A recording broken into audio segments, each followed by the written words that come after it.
Hey, what's up everybody? It's Joe from Gadgetry Tech, and in today's video, I'm going to be talking about the new Meze 105 Silva. This is a $500 open back dynamic headphone, and it uses a familiar design if you've seen the 105 Air before or the 109 Pro, but we're going to get into some comparisons here in a moment. The 105 Silva was sent to me for review by Meze Audio, and won't affect what I say about it. No money was exchanged in making this video, and even though I will have purchase links in the description below, feel free to purchase it wherever you like. That's just there for convenience. As far as what's included in the box, it's very similar to the 105 Air. The Silva has basically this nice cardboard case that flips open, and it comes with a travel case inside. Now, I already left this unzipped to make it easy, but when the headphone's inside, it's basically mounted like that, and this is where your cable is packaged in there. Now, I have the cable already out. This is the Meze Audio headphone stand, the Manta, and this is the cable. It's basically a braided paracord style cable. It's not too long, which I really like. It has a standard 3.5 millimeter termination on the end. Obviously, you can use the 1/4 inch adapter. And then on the other end, you have a dual TS sleeved 3.5 millimeter plug. Now, as far as the termination goes on the Silva itself, this is kind of a cross design between the 109 Pro and the 105 Air. When you look at the Silva, the terminals are recessed, but they're symmetrical on both sides, and they basically point straight down. And when you look at the 105 Air, the terminals are basically right at the end. The Air has a more forgiving design. You can basically buy any dual 3.5 sleeved headphone cable and it'll plug in no problem. This one isn't too bad because the recess isn't too aggressive, but you want to make sure that if you purchase aftermarket cable, that it has a more slender termination. It's even more noticeable when you look at something like the 109 Pro, which is much more deeply recessed in there. But I like the 109 Pro's angular design. It basically kicks out the cable at a 45-degree angle. It helps kind of push the cable off your shoulder more if you're worried about microphonics issues. But thankfully, the included cable that comes with the Silva, I really didn't have any microphonics issues with that. As far as comfort and build quality goes, this is honestly a big thing of what Meze Audio is known for. And just to be blunt, this is part of what you're paying for. You're not just paying $500 for the sound quality. So you have to keep those things in mind. But the chassis is also a very similar design to the other dynamic open back headphones. It has a spring steel headband design. They have the suspension strap, which is perfectly weighted, by the way. It adjusts seamlessly for my head. I've never had an issue with this design.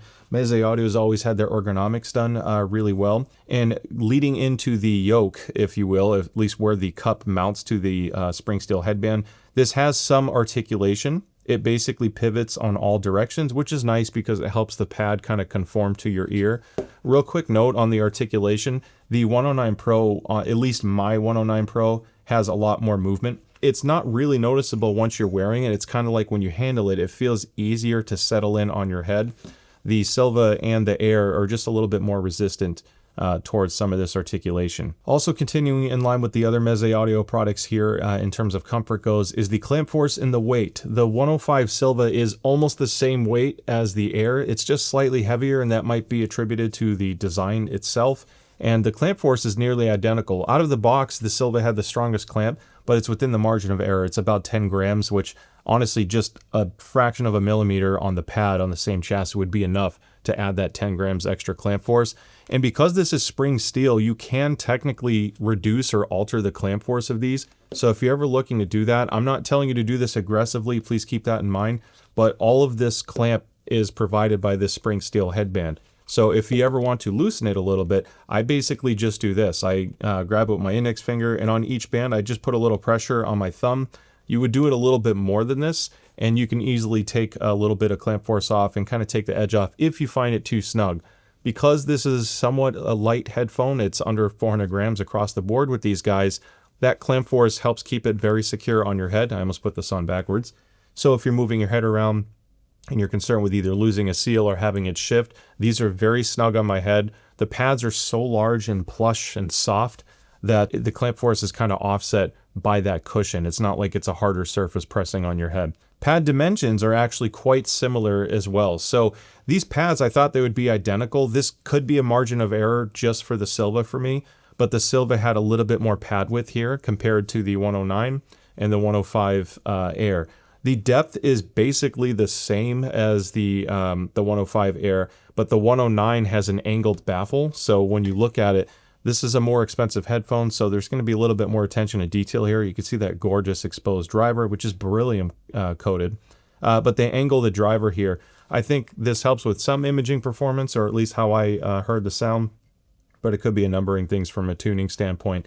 On these guys, the pads are, or the baffle is straight, so you get the same pad depth from front and rear, and as a result, it's thick enough where my ears aren't really pressing against the baffle, but if your ears stick out a little bit and you are sensitive to touching the baffle, the 109 Pro is going to give you more flexibility there. It's significantly deeper on the back end of the pad. As far as aesthetics go, looks are obviously very subjective, but I absolutely adore this design. This is basically, it's a walnut cup, and it uses a PC ABS on this grill. This part actually is not metal. It has a metal grill underneath, but this particular design, the radial design on the grill, is PC ABS, just like the entire ear cup found in the 105 AER, which has a very different design. You obviously don't have to like the look for yourself. I'm a little bit biased because I love walnut, so anything with walnut I'm typically gravitating towards. I just love the tone of it. I think this has like a good blend of being a modern but like vintage look, so I think this is going to age quite well. The last thing I want to point out before we get into sound quality is the chassis design and philosophy from Meze Audio as a whole, which is serviceability and long-term ownership. Part of what you're paying for isn't just the looks or the sound quality, it's the build quality and the component design, because they don't glue anything. These screws are all here because this is all serviceable. You can take apart and replace the headband, the cups come off, the pads are removable. You can take apart the driver baffle inside. There's a few screws that kind of hold it in place. So all of the Meze Audio products are designed with the idea that, you know, this isn't like buy it for 1 or 2 years as a consumption item and then you get rid of it when it breaks down and fails.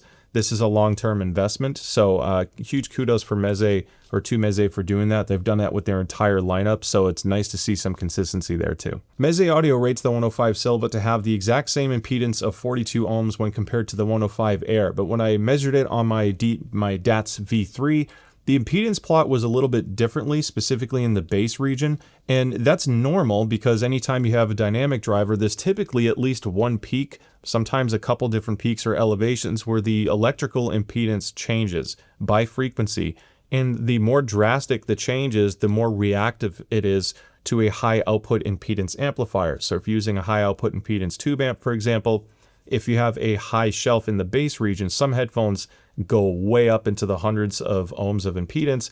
This guy is minor, so it will react. The 105 Air has a little bit more of a bass lift, around 80 hertz, when you look at the impedance plots. So I think if you're chasing more bass and you like that thumpy, gooey bass from a tube amp, then the 105 Air is going to give you just a little bit more of that. It's going to be more reactive to it. They can both handle it just fine with EQ. The 105 Silva has a titanium coated driver. I mentioned the beryllium coated driver on the 109 Pro.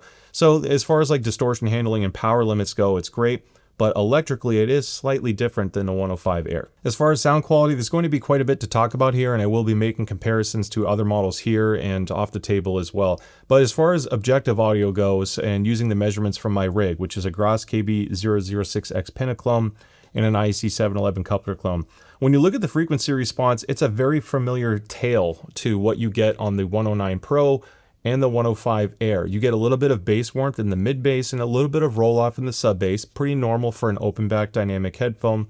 This has a scoop, kind of similar to what you get on some high-feminine planar magnetic headphones, and then there's more of an emphasis here in the 4,000 to 5,000 hertz range. Now, the treble tuning is really well done on the high treble. The most noticeable thing here to point out is that emphasis at 4 or 5K, and that's honestly the biggest differentiator with this compared to the other headphones from Meze here. So if I enable the 105 Air, you can see a little bit more bass warmth on the 105 Air, and honestly I hear more bass warmth when you do some subjective listening because of the way the rest of the mid-range is tuned. It's almost like there's more bass and it's tilted down slightly in the mid-range. So you can see at 4,000 to 5,000 hertz, it's a little bit more recessed in that area. However, the high treble is very similar. Things differ a little bit when we look at the 109 Pro, which has a similar bass shelf to the 105 Air, very different mid-range tuning. You can see it's a bit more relaxed, but there's also a bigger scoop leading into that when you get into 3,000 and 4,000 hertz. And then the high treble is definitely more zingy on the 109 Pro. So if you want more of that sparkle, that more of that metallic sensation, and you want to have that music sound more stagey and airy, I guess, if you're craving high treble, the 109 Pro is going to deliver that. These guys have a more relaxed high treble, and the coloration in the mid-range is noticeable as a result of all of the tuning around those frequencies. So let's get into the subjective side. And I want to start by saying Meze Audio has never strived for like a perfectly neutral, clean sound profile. And when I say perfect, that doesn't mean neutral is perfect. And colored sound, which is what the Meze Audio lineup is intentionally tuned towards, doesn't always mean that's better either. There's pros and cons with every type of sound reproduction, provided it's not horrid. Thankfully, nothing here sounds awful. It's just a different flavor. And that's going to be a big theme in this video. It's not that the 105 Silva blows away the Air or even the 109 Pro, or that it's greatly held back or underperforming compared to other headphones here. These all have a different tuning, and as a result, you might just like one over the other purely on the tuning side, let alone the price and the design and, of course, detail retrieval. But I'm getting ahead of myself. So what stands out to me with the 105 Silva, that emphasis in the mid-range, which was intentional. The Meze Audio, marketing material said that the Silva was designed to be more of a mid-focused headphone. And that's definitely the case. Now, I don't agree necessarily with the tuning across the board, because what happens is by emphasizing 4,000 and 5,000 hertz as much as it does, with the preceding frequencies being more recessed, it really kind of juts out and can sound a little bit sharper. The mids are definitely more forward, but they're also a little bit harsher sounding as a result. It greatly depends on what you listen to. You will have songs that just sound wonderful, and you will have songs where that emphasis can make it just a little bit too much. It's the same problem I had with the Audio-Technica ADX 3000, which is a $1,000 headphone. Love the detail retrieval of that headphone, but it's very colored in the 4K area, so it's not going to be for everybody. What I do like on the Silva is this focus on the mid-range and the slight reduction in the mid-bass and lower bass compared to the Air, the 105 Air. It helps kind of add some lightness and expanse to the overall image. And one example is Jeff Castellucci's Sound of Silence. He has an insanely deep voice, and one of the songs that I used, Sound of Silence, really showcases a lot of what a speaker can do and what a headphone can do. And when you hear it on the right gear, it's pretty remarkable listen. When I heard it on the 105 Air, which I like on certain songs quite a bit, it sounded a little too thick and too congested to me, and I wasn't getting all of the nuances and details I'm used to hearing that song have. Switch over to the Silva, and that slightly reduced bass and more forwardness in the vocals really helps kind of bring his voice more at the forefront, but I don't lose that, heft that his voice has. It sounds much better on the Silva for me in that particular song. Then you get to the 109 Pro, and the vocals are a little bit more relaxed, but I get more detail on like the subtle detail retrieval. I think that's really the standout feature of the 109 Pro. You may not like the tuning as much because the treble is more forward, but it does replay more of the nuances of tracks more. So if you're concerned with micro detail and you like the Meze Audio lineup, you can always do the 109 Pro and do some EQ work to adjust the sound profile to your liking. But the 109 Pro had really wonderful sub bass on that song, a little bit more textured and just rich sounding in my opinion, while still not sounding too congested or thick like what the 105 Air did. Now I typically have a lot of reference songs that I use for when I assess audio gear, and there is a song called Stop Waiting from a group, Cigarettes After Sex, and I got that song recommendation from Mark from Super Review, so be sure to pop by his channel and say hello. That song is a pretty interesting song to listen to. It's not my favorite, I'm not going to listen to it every single time. But what's interesting is this is how it starts to play into when coloration can be a good thing. And I love the Sennheiser HD6XX. It's a wonderful headphone, natural timbre. That's what you're always going to hear with people who review that headphone. It sounds the way things should, but it doesn't always sound as exciting. And the HD6XO lineup, which is the HD6XX, the 650 and the 600, slightly different variances in tuning, they kind of fight to contain the song in the center of your head. They are not known for expansive soundstage. They can image okay, but the real pro to that headphone is how well they scale for detail retrieval while still having a really natural mid-range. Not the headphone I'm going for from chasing a lot of bass or sparkle or air. When I listen to that song that Super Review has suggested and talked about numerous times, that's when I like the 105's Silva's presentation more than the HD6XX. There's also something to consider, and it's partly because it just wakes the song up. The song sounds good on the 6XX, but it sounds more engaging and exciting and visceral to listen to on the Silva. And this tuning plays into how we hear as human beings. There is a difference in how we perceive frequencies based off amplitude. It's called the Fletcher-Munson curve. It's a pretty interesting write-up. But basically, when you listen to music at lower volumes, you typically want more bass emphasis and more treble emphasis. And as you turn it up, you shift some of those down a little bit because your hearing changes. Your sensitivity to frequencies change depending how loud they get.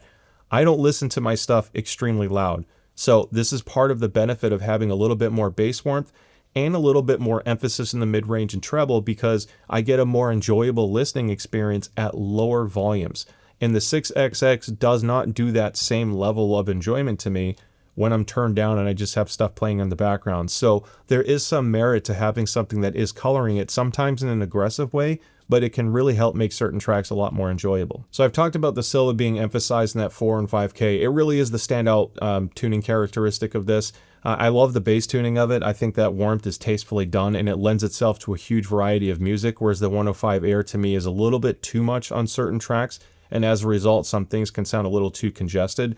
This is a little bit more tastefully done in the bass. Now, if I had to criticize what happens from the byproduct of being emphasized so much in that 4 or 5K region, there's two things from that. One, I'm not as crazy about the tuning of this when I listen to rock music.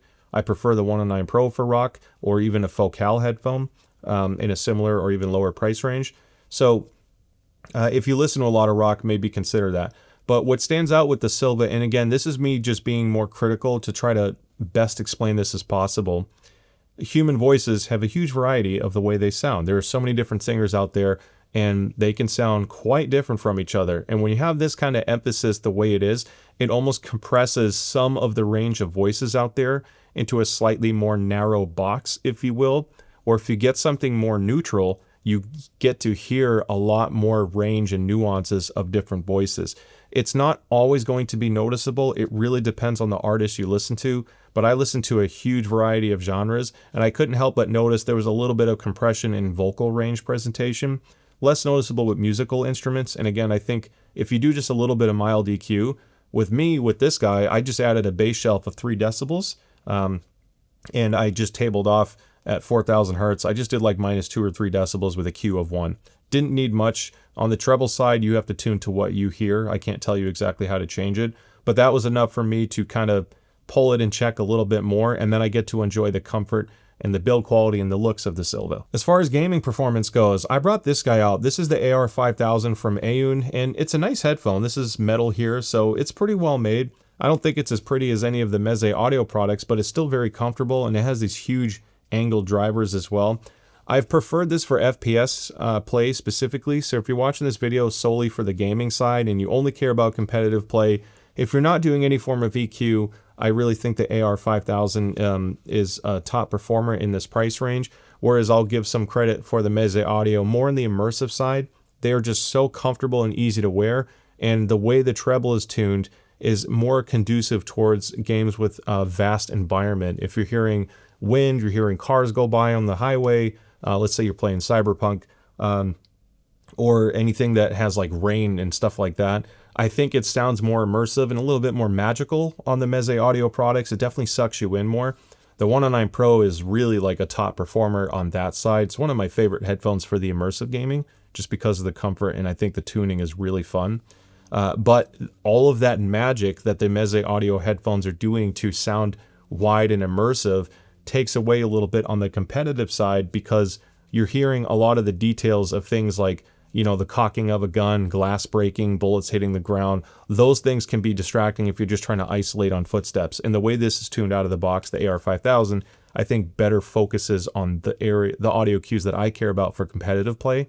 So that's how these kind of stack up with each other. As an asterisk though, if you are gaming and you love everything else about the Meze audio products, you can still get these and be super competitive for gaming. There's nothing wrong with that. You just have to do some EQ to better suit the games that you're playing for. I obviously have some target curves and things I've made on my Squiglink site, but I think tuning treble is the trickiest part with Meze audio, and you can't base treble response off of my rig because your ears are going to hear that differently.